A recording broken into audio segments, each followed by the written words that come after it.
to all. Myself Dr. Mamta Chaudhary, Department of Botany, JDP Girls College, Kota. Students, आज हम MSc semester third का जो paper है cytogenetics, उसके यूनिट 1 का टॉपिक डिस्कस करेंगे. The topic is chromatin, types of chromatin, heterochromatin, euchromatin, then types of heterochromatin, constitutive heterochromatin and facultative heterochromatin. तो ये पूरा टॉपिक हम आज कवर करेंगे. Question is arise what is chromatin. Chromatin क्या है? क्रोमेटिन है डीएनए प्लस प्रोटीन. जैसा कि हम जानते हैं कि जो डीएनए मॉलिक्यूल है वो हमारी बॉडी का सबसे इम्पॉर्टेंट मॉलिक्यूल है. डीएनए ही डिसाइड करता है किस तरह से ह्यूमन बींग्स में या एनिमल्स में या प्लांट्स में रिएक्शंस होंगी, क्योंकि डीएनए ही आगे जाके क्या बनाएगा, आरएनए, आरएनए से प्रोटीन, प्रोटीन से एंजाइम, तो फिर एंजाइम ही सारी हमारी जो मेटाबॉलिक एक्टिविटीज़ हैं उनको कंट्रोल करता है. तो डीएनए का पूरा इनडायरेक्ट रोल होता है सारी ही मेटाबॉलिक एक्टिविटीज़ के लिए या ह्यूमन बीइंग के लाइफ के लिए. तो क्रोमेटिन स्ट्रक्चर जो है उसमें डीएनए क्या है? DNA is deoxy ribonucleic acid. तो डीएनए का डबल स्ट्रैंड स्ट्रक्चर होगा, उसके साथ जब प्रोटीन जुड़ जाएगा तो हम उसको क्या बोलेंगे? क्रोमेटिन. प्रोटीन इसमें जो मेनली होती हैं वो होती हैं हिस्टोन प्रोटीन. कौन सी प्रोटीन? हिस्टोन. हिस्टोन प्रोटीन जो होती हैं वो होती हैं 5 टाइप की. H1, H2A, H2B, H3, H4. ये 5 टाइप की प्रोटीन्स होती हैं. उनका नेचर जो होता है वो बेसिक होता है.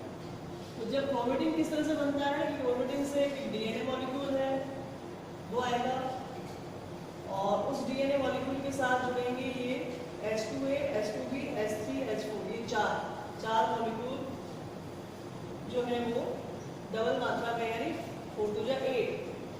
तो हर H2A प्रोटीन का 2 मॉलिक्यूल, H2B के 2, इसके भी 2 और H4 के भी 2, इन सबके मिलके ऑक्टामर यानी 8 मॉलिक्यूल बनाएंगे. और इस 8 मॉलिक्यूल को क्या बोलेंगे? ऑक्टामर. तो ये ऑक्टामर जो है डीएनए के साथ मिलके बनाएंगे न्यूक्लियोसोम. ये ऑक्टामर, ये H2A, H2B, H3, H4 और इसके पास ये जो हमारा डीएनए मॉलिक्यूल है ये टर्न करके जो स्ट्रक्चर बनाएगा उसको बोलेंगे न्यूक्लियोसोम. ये जो पूरा टर्न है ये होता है 1.65 टर्न कहते हैं इसको.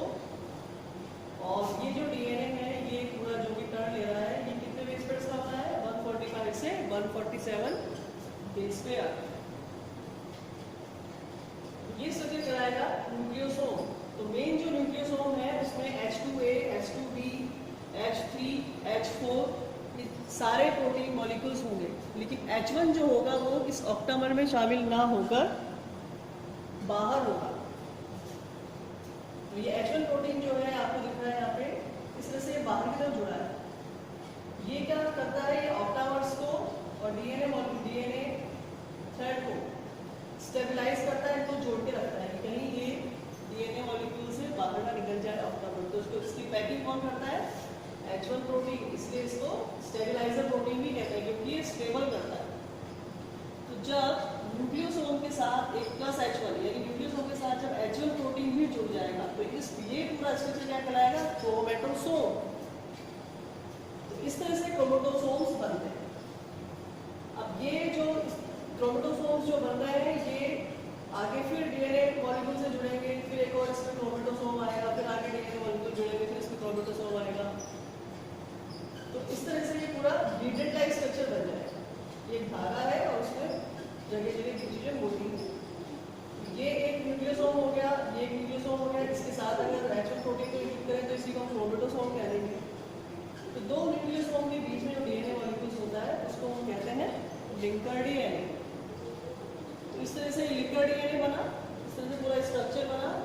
तो ये ब्लीडेड स्ट्रक्चर है ये हेलिक्स बनाएगा, यानी ये कुंडलियां बनाएगा कई सारी, और ये हेलिक्स बनाएगा. फिर ये हेलिक्स और ज़्यादा पास आके हेलिकल स्ट्रक्चर या हेलिकल फाइबर बनाएंगे. और फिर ये हेलिकल फाइबर आगे जाके और कंडेंस हो जाएगा और ये कंडेंस होकर क्या बनाएगा? क्रोमोसोम.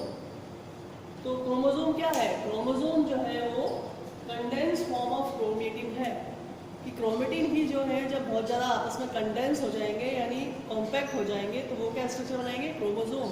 और क्रोमेटिन क्या है, क्रोमेटिन है डीएनए प्लस हिस्टोन प्रोटीन, ये मिलके बनाएंगे क्रोमेटिन।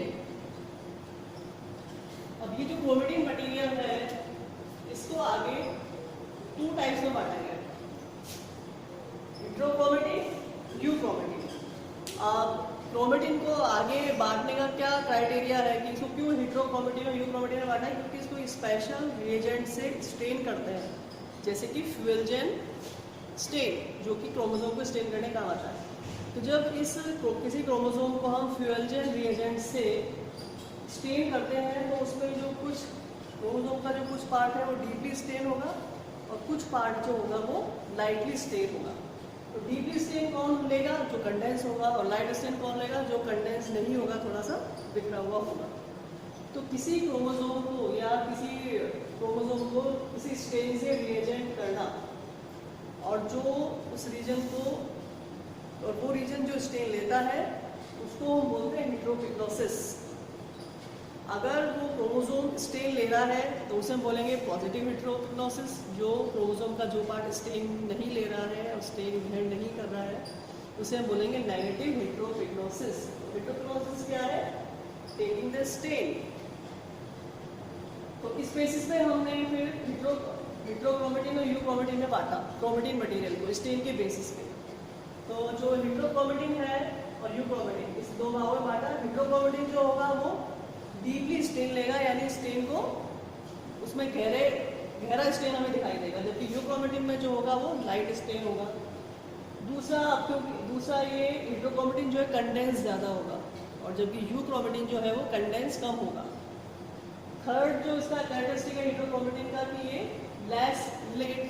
लेट रेप्लिकेटिंग होगा, यानी ये इसका जो रेप्लिकेशन है वो सेल साइकिल की एस फेज के बाद, एस फेज के एंड में होता है, जबकि यूक्रोमेटिन का रेप्लिकेशन होता है एस फेज के अर्ली स्टेज में।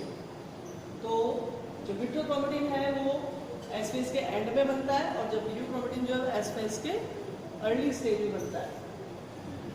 नेक्स्ट फिफ्थ डिफरेंस क्या होगा इसमें, फोर्थ डिफरेंस, ये एसिड जो हेट्रोक्रोमेटिन है वो एसिडाइलेटेड नहीं होगा, यानी एसिटिक एसिड से रिएक्शन नहीं करेगा, जबकि यूक्रोमेटिन एसिटिक एसिड से रिएक्शन करता है।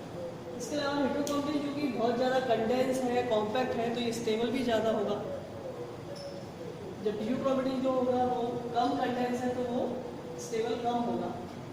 सिक्स डिफरेंस, इनर्ट इन मेटाबॉलिकली, ये मेटाबॉलिक रूप से ये इनर्ट होगा, अक्रिय होगा, जबकि यूक्रोमेटिन जो है सक्रिय होगा। वो हम कैसे इसको एक्सप्लेन कर सकते हैं कि भाई हेट्रोक्रोमेटिन जो है वो तो इनर्ट है मेटाबॉलिकली और यूक्रोमेटिन जो है वो एक्टिव है। वो इसलिए क्योंकि जो हेट्रोक्रोमेटिन है वो कॉम्पैक्ट है, पास उसके अंदर उसमें जीन्स हैं, डीएनए हैं, तो वो पास होने की वजह से उनमें इजीली डीएनए से आरएनए प्रोटीन और देन एंजाइम्स बनने में टाइम लगता है, इसलिए लेस एक्टिव होते हैं। जबकि यूक्रोमेटिन थोड़ा लूजली है तो उसमें लूज स्ट्रक्चर होने से इजीली रेप्लिकेशन और आगे जाके प्रोटीन सिंथेसिस या ट्रांसलेशन होता है। सेवन डिफरेंस है लेस क्रॉसिंग ओवर, क्योंकि कॉम्पैक्ट इतना ज़्यादा है तो डीएनए के बीच में क्रॉसिंग ओवर नहीं होगा। क्रॉसिंग ओवर क्या होता है, exchange of DNA part is called crossing over. तो इनके बीच में कॉम्पैक्ट होने की वजह से डीएनए पार्ट जो है आपस में एक्सचेंज भी नहीं हो सकता, इसलिए इनकी क्रॉसिंग ओवर में लेस होता है। जबकि यूक्रोमेटिन जो कि लूजली है अरेंज है, इसलिए इसमें इजीली क्रॉसिंग ओवर होता है। यूक्रोमेटिन का सबसे अच्छा एग्जांपल है ह्यूमन बीइंग फीमेल में, जैसे कि ह्यूमन बीइंग फीमेल में क्रोमोसोम होता है XX, तो इस XX में से एक जो X क्रोमोसोम होगा वो पूरा हेट्रोक्रोमेटिन होगा। जैसे ये है XX, इसमें एक X क्रोमोसोम तो एक्टिव होगा, दूसरा वाला जो प्रोटीन होगा वो एक डीपली स्टेन्ड स्ट्रक्चर बना लेगा, गोलाकार स्ट्रक्चर, जिसे हम बोलेंगे बार बॉडी। तो ये हेट्रोक्रोमेटिन का सबसे अच्छा एग्जांपल है, बार बॉडी इन ह्यूमन फीमेल। इस तरह से 2 क्रोमोसोम होते हैं फीमेल में XX, और इस X में से एक का का बार बॉडी बनना, इसको हम डोजेज कंपेंसेशन भी कहते हैं, और उसकी दूसरी टर्म है लायोनाइजेशन भी कहते हैं इसको। उसके बाद ये तो हुआ डिफरेंस हेटेरोक्रोमेटिन और यूक्रोमेटिन के अंदर। उसके बाद हेटेरोक्रोमेटिन को भी आप आगे दो पार्ट्स में डिवाइड कर सकते हो, constitutive heterochromatin and facultative heterochromatin. Constitutive chromatin जो है वो सभी सेल्स के अंदर हेटेरोपिटोसिस शो करेगा, यानी ये सभी सेल्स के अंदर स्टेन लेना शो करेगा, जबकि फैकल्टेटिव हेटेरोक्रोमेटिन के अंदर स्टेन का लेना वो कुछ ही सेल्स में होगा।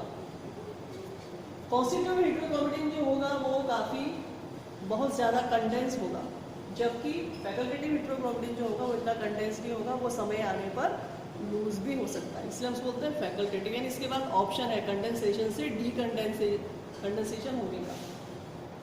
अब कॉन्स्टिट्यूटिव क्योंकि कंडेंस ज़्यादा है तो स्टेबल भी ज़्यादा होगा, और जबकि जो फैकल्टेटिव होगा वो लेस स्टेबल होगा या रिवर्सिबल होगा। कॉन्स्टिट्यूटिव हेटेरोक्रोमेटिन जो है ज़्यादातर वो सेंट्रोमियर और टेलोमियर्स में पाया जाता है, जबकि जो फैकल्टेटिव हेटेरोक्रोमेटिन है वो फीमेल सोमेटिक सेल्स के एक्स क्रोमोसोम से पाया जाता है। इसके अलावा इसमें कॉन्स्टिट्यूटिव हेटेरोक्रोमेटिन के अंदर बैंड, कई सारे बैंड्स भी पाए जाते हैं जिन्हें बोलते हैं सी बैंड, जबकि फैकल्टेटिव हेटेरोक्रोमेटिन के अंदर सी बैंड्स नहीं होते हैं। ये हमारा आज का टॉपिक है chromatin and types of chromatin. Thank you.